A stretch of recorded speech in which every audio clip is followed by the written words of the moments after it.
Здравейте! Втора част на проблемите на самозащитата с празна ръка срещу нож. Ще обясним как изглеждат същите проблеми срещу обратен хват на нож. Искам да напомня да си ползвате предпазните очила при всички видове тренировки срещу нож. Нещо специфично, което имаме при този вид хват, е, че обикновено го държим с острието на ножа отвътре.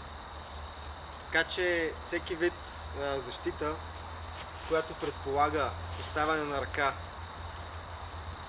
води до подобни последствия. Първият проблем на дистанцията изглежда по същия начин.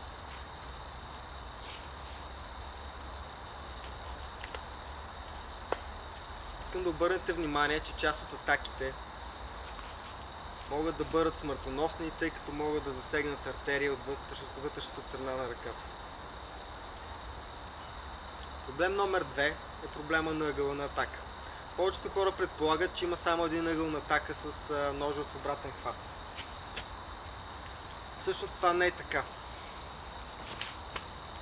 Проблем номер 3, проблема на свободната ръка. Отново, той може да си ползва и двете ръце.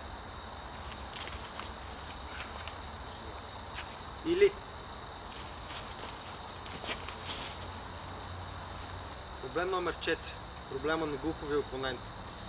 Постоянно се забравя, че човек от среща също може да се пази и да не ме е толкова лесно да го ударя.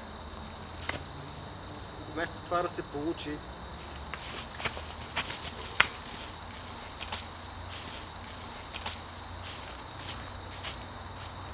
благодаря за вниманието. Моля, имайте предвид тези моменти при тренировките си и носете предпазни очила всеки път, когато тренирате с ножове.